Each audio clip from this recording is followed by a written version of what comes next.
Are you struggling for video ideas? Here is a surefire way of you having unlimited options that are definitely being searched. Here we go. Hello, I'm Alan Spicer, your YouTube certified expert, and I know that it's really hard to get started on YouTube. It's hard to think of ideas. When you first get started, you might barrel into ideas, you might have a load in your head, you might have a notebook to get started, but sooner or later it might just dry up or you get a bit writer's blocky and stuck. The core problem here happens to be is that you want to be creating content that is searched and being searched for right now. Because it's okay to throw up a video about your travel, it's okay to throw up a video about your new hair dye, you could be sat there reading a book, but if you truly want to get caught by search, you need to make sure that you're actually making content that people are searching for. I use this all the time. It's called the alphabet soup method. If you already know what this happens to be, then fine, please bear with me. Right, I'll explain why it's important, but if you have no idea, I'm just about to explode your brain. YouTube is the second largest search engine on the internet. The only one that beats YouTube is Google, who own YouTube. So they've been doing this for years. They've got 10, 15, 20 years worth of experience of learning what us humans want to know or find, and they understand our searching habits. This means that you finally get that shortcut to understanding how people find your videos. Now, I do channel reviews for my clients, and I do possibly hundreds over the course of the last few months with VidIQ. So many people make this mistake. Well, you look at their video and they have a fantastic thumbnail, but the title of the video is the name of a series. Or, wow, look at this. Or, yummy cupcake. At least yummy cupcake's a searchable term, but wow, look at this. And this is a wall. Or, we went to here. Nobody is searching for, we went here.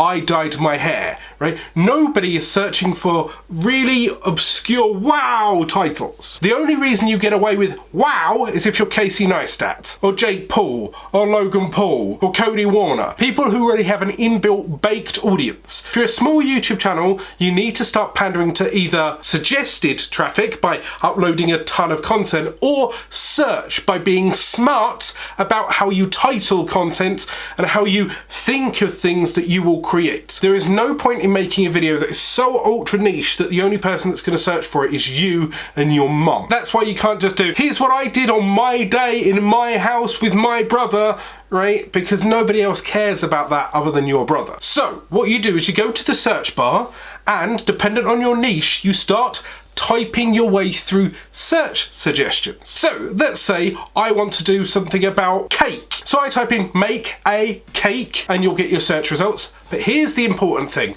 Make a cake A, and it gives you suggestions. Make a cake B. Make a cake C.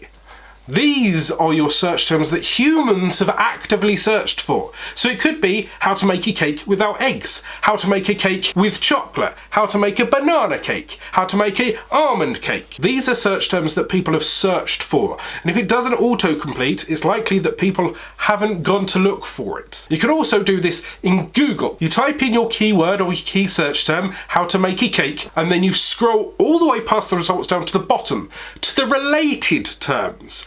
These are also video topics that you can make. And as you keep clicking through, you can get ultra niche. So it could be how to make a chocolate cake with cherries, how to make a chocolate cake with fudge icing. The ABC method will give you unlimited amount of ideas that you can deep dive into.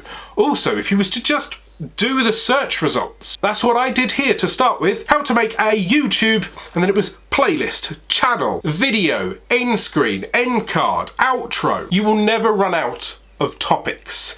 And you can always cheat by adding a little asterisk as well. So how to, little asterisk, cake, asterisk. What this does is it tells YouTube, okay, I want it to be about cake, but I don't know what it is. So it could be how to proof a cake, how to ice a cake, how to make a fudge cake brownie. The little stars are wildcards, and YouTube will autofill it. And if it autofills it for you, you'll see that those are words and phrases that other humans have searched for on such a regular basis that it becomes a search term. And if you pair that up with something like VidIQ's search tool, you can see the competitiveness and the volume. And what you need is low competitiveness and high volume, which means there's so many people searching it, but not enough content to service that need. And then all you need to do is know exactly the videos you need to make by watching this video right here. Remember to subscribe, and I'll see you soon.